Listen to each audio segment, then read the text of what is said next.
Salut les amis, c'est Jojo, j'espère que vous allez bien. Je suis en compagnie de... Papa. Bonjour à tous. Ça fait très longtemps qu'on n'a pas fait de vidéo, ça va faire un an. Et la dernière vidéo qu'on avait faite, c'était une vidéo où je t'avais offert... le OnePlus 3. Voilà, c'est ça. Et là, cette fois-ci, tu possèdes quoi comme téléphone depuis pas très longtemps? Le OnePlus 5T. Alors malheureusement, j'ai pas eu le temps de pouvoir tester le OnePlus 5T. Je sais que mon père est devenu fan de la marque depuis que je lui ai passé le OnePlus 3 et je me suis dit que ça pouvait être sympa. Je vais maintenant lui donner le OnePlus 5T que j'ai reçu pour son utilisation personnelle et qu'il puisse nous dire ce qu'il en pense après. Ça va faire bien 2 semaines que tu l'utilises tous les jours. Oui. On est d'accord? Oui. Voilà. C'est pas une vidéo de test, c'est vraiment une vidéo avis sur son téléphone. Qu'est-ce qu'il en pense pour son utilisation personnelle? Est-ce que ça fait bien son taf? Avant de te laisser la parole pour donner ton avis dessus, je souhaite quand même te poser des questions sur ton passé avec les téléphones. Quel a été ton premier téléphone portable? Alors mon premier téléphone portable, ça a été un Samsung. Alors vraiment le petit format. Pas question d'aller sur internet. Il fallait être patient. Juste pour téléphoner, mon ambition c'était pas d'aller sur internet, puisque moi je dis pour aller sur internet, donc il y a l'ordinateur, le téléphone c'est juste pour téléphoner. Donc j'ai eu celui-là. Ensuite c'était un téléphone clapé, je crois. C'était un tactile. Ta mère elle en a eu un avant moi. Attends, le tactile, c'est celui que j'avais, non? T'as un LG qui ressemblait à un appareil photo. Premier c'était un LG, je me suis trompé. Il ressemblait à un appareil photo et d'ailleurs il faisait des très très belles photos. Et ensuite j'ai eu le fameux Samsung, c'était un petit format aussi, c'était un format tactile. C'est celui que je t'avais passé. Non, toi tu t'avais abonné, t'avais déjà un téléphone, t'avais déjà le 3GS, et donc j'ai récupéré le téléphone qui était fourni avec. C'était quoi le Samsung? Ah oui, je me rappelle de celui-ci. Ah ouais, ça remonte. Donc après le LG, je mettrai une petite photo. Il a pris un Samsung qui était mon téléphone personnel, ça? Non, c'était pas mon téléphone, ça. Non, je l'ai jamais. Ah oui, d'accord. J'avais pris un abonnement avec ce téléphone. J'avais gardé l'abonnement pour mon iPhone 3GS et je t'avais laissé le téléphone. Alors déjà au début, j'étais très gentil. Je te passais mes téléphones en réalité. C'est moi qui l'ai payé quand même. Ouais, mais tu as payé combien? Pas 1 euro? Non, 39 euros. Ça, je me rappelle du prix. Ok, alors ça c'est la version. Alors ça, je sais pas. T'as 3,2 mégapixels à l'arrière. T'avais pas une caméra frontale? Non. Ok, t'en pensais quoi? Il faisait son effet pour téléphoner. Pour le reste, il fallait l'oublier. Il faisait l'effet. Oui. Oui, juste pour téléphoner, c'était très bien. Pour faire les SMS aussi. Et le reste, vaut mieux pas en parler, parce que de toute façon, moi, je me connectais pas. Alors si vous entendez des drôles de bruit, c'est les petits chats à côté. Après, t'es passé à un autre téléphone. Ça, c'est moi qui te l'avais passé. Qui était... Non, c'était celui-ci. C'est le Log.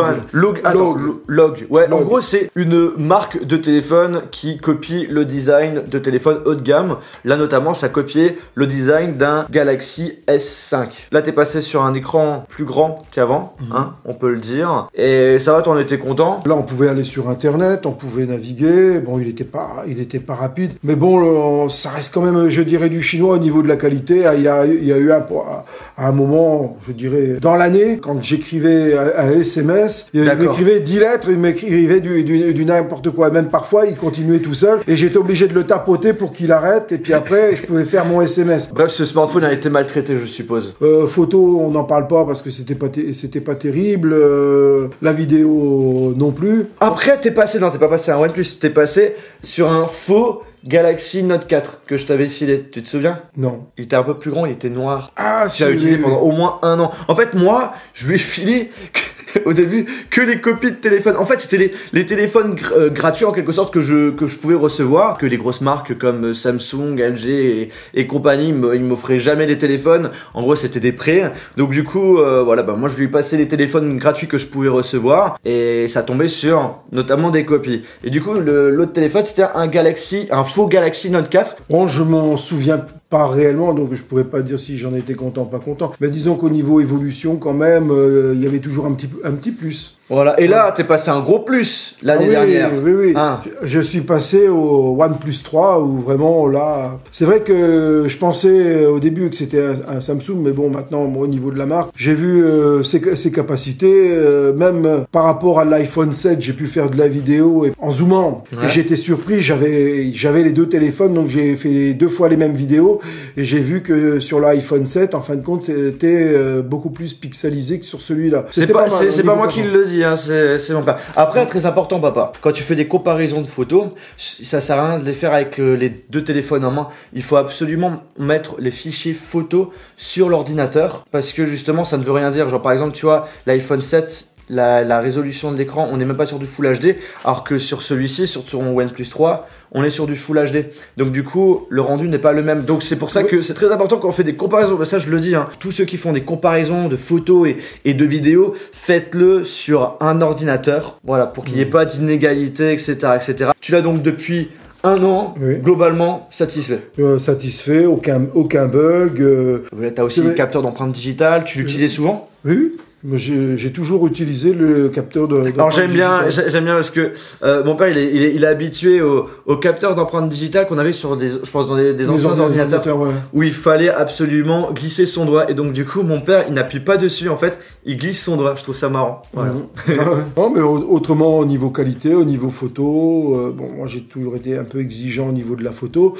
Là vraiment je dis c'était quand même le jour et la nuit par rapport à tout ce que j'avais eu. Et j'étais assez satisfait. Ah, ça c'est sûr. Par contre, maintenant, je suis passé donc au OnePlus 5T. Ah là, c'est le dernier smartphone du moment en termes de rapport qualité-prix. Voilà, on est sur du 500 €. Beaucoup de qualité. Quelques petits défauts. Justement, on va en parler dans cette vidéo. Au niveau de tes points positifs par rapport à ton OnePlus 3, qu'est-ce que tu as trouvé qui change? Les fameuses barres blanches en haut, en bas, ils ont disparu. Bah là, t'es sur un écran limite borderless. Hein, t'as un écran 6 pouces, alors que là on est sur du 5,5 pouces. Alors qu'en gros on a le même format de téléphone, sauf que l'écran est plus grand. Donc du coup, ce changement de taille d'écran, t'en as pensé quoi? Je trouve que c'est bien, bon, surtout au niveau des vidéos, quand on fait plein écran, donc c'est quand même visuellement un peu plus grand.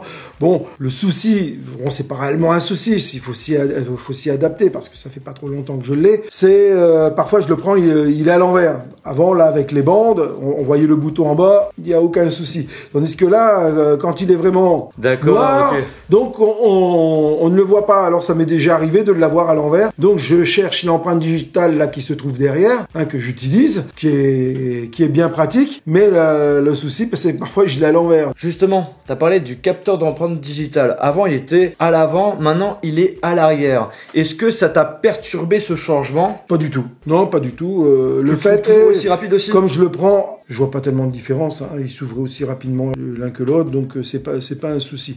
Ensuite, bon, la qualité photo, j'ai été surpris parce que les couleurs ils sont vives, ils sont éclatantes, ils sont super. Et moi, j'ai un petit blême. C'est vrai que moi j'aime bien au niveau de la photo et j'apprécie toujours. C'est surtout un grand angle. Éviter d'avoir à reculer quand on a un monument à photographier. Donc ça. Je trouve que les prochains progrès sur celui qui sortira, je pense qu'il faudrait qu'ils améliorent quand même leur grand angle. Toi, tu as bien le grand angle. Ah oui, c'est très important. Quand on est pour prendre une photo de personnes qui sont attablées dans une pièce, donc parfois on est limite où on ne peut pas reculer comme on le souhaiterait, donc on est embêté, on est obligé de prendre de photos. Moi, je pense que s'il y a un téléphone qui devrait te plaire, alors à ce niveau-là, c'est les téléphones de chez LG. Parce que justement, ils ont donc un double objectif. L'un propose un angle en quelque sorte normal et l'autre objectif, un grand angle. Cependant, le problème, c'est qu'on perd en qualité d'image. Après, ce qu'il faut savoir pour les personnes justement qui sont intéressées par ce OnePlus 5T, moi, en l'ayant testé pendant quelques jours avant que je te le donne, et par rapport aussi à d'autres potes qui le possèdent, au niveau de la photo, globalement, en plein jour, il se débrouille plutôt bien. Par contre, en faible luminosité, en fait, il y a un double capteur et il détecte automatiquement qu'il n'a pas assez de lumière et du coup, il passe du capteur normal à l'autre capteur de 20 mégapixels. Et en fait, par rapport aux avis que j'ai pu voir, c'est que c'est pas si terrible que ça quand on commence à avoir pas trop de lumière. Et par contre, quand on s'amuse à le mettre en mode professionnel, en mode donc manuel, où on peut gérer nous-mêmes nos ISO, l'ouverture et compagnie, on peut se débrouiller pour faire de très belles photos. En plus de cela, on a le RAW dessus, donc du coup, pour les personnes qui aiment bien photoshopper, trafiquer leurs photos, c'est super. Alors, encore un point très positif, c'est la batterie. Alors là, pour la même utilisation, parce que bon, de toute façon, moi je suis en Wi-Fi, j'ai pas une carte avec l'internet. Ça va changer. Il va bientôt prendre un abonnement avec internet. Ça y est, c'est fait. Dans quelques jours, je l'aurai. Avec celui-là, il faut que je le recharge pratiquement tous les 2 jours. Ce qui est très bien. Par contre, celui-là, je peux aller jusqu'à 4 jours. Ah ouais, c'est comme double. D'autonomie. Hein. Quand il affiche qu'il reste que 15% ou 5%, c'est vraiment 5%. Celui-là, par contre, quand il affiche qu'il y a 15%, il peut passer en quelques minutes de 15% à 5%. Celui-là, il avait la charge rapide aussi, et il faut aussi à peu près 30 minutes pour pouvoir le charger. Et pour l'instant, je suis vraiment très satisfait, surtout que quand je me rends compte parfois, le matin il faut que je le charge, et puis je dois partir 1 heure après.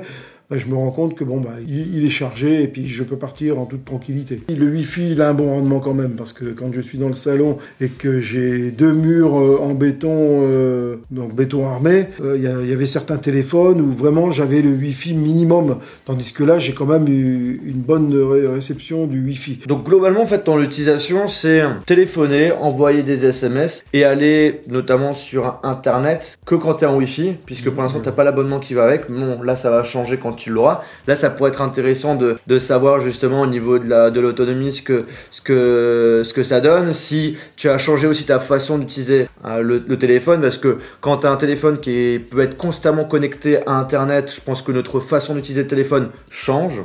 Là, tu as un Snapdragon 835, donc le dernier processeur, dernier cri de cette année, enfin de l'année 2017, l'année où on tourne cette vidéo. Là, sur cette version-là, tu as 128 Go en mémoire interne, 8 Go de RAM. Alors bon, au niveau de la RAM, c'est vrai que là on peut se poser la question, est-ce que 8 Go de RAM, ça sert vraiment sur un téléphone aujourd'hui? Je pense que pour l'instant, c'est pas très utile d'avoir autant de RAM sur un téléphone portable. Je pense que c'est plutôt, voilà, en quelque sorte un petit peu marketing de la part de OnePlus, de montrer, voilà, on est sur le téléphone 100% geek en quelque sorte, avec des caractéristiques oufissimes et avec un rapport qualité-prix, voilà, imbattable. Est-ce que là, on est sur un téléphone qui coûte à partir de 500 €? Est-ce que toi, justement, ça c'est intéressant, est-ce que pour toi, ce téléphone vaut 500 €? Si je compare toutes les nouveautés d'autres marques que bon, je ne citerai pas, mais que vous connaissez de toute façon, je pense pour moi que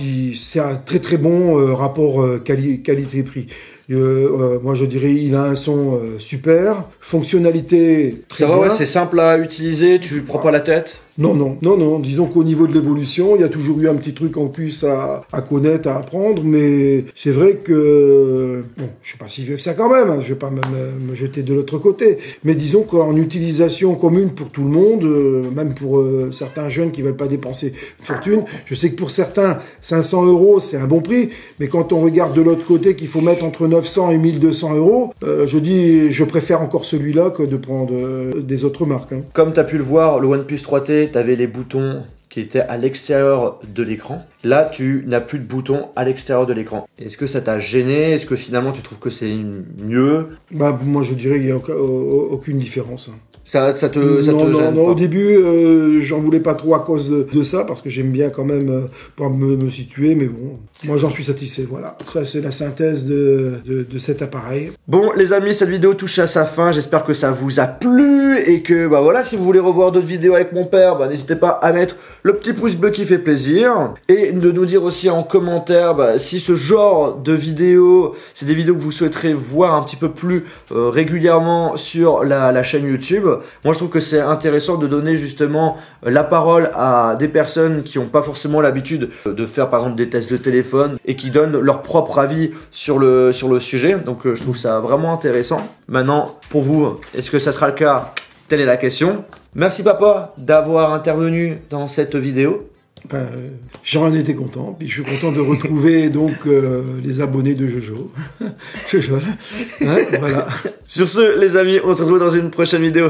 Salut. Voilà, c'était parfait. Après, si une fois j'ai un iPhone, bon, je suis pas tellement iPhone, mais... Si tu peux avoir un iPhone, tu dis pas non.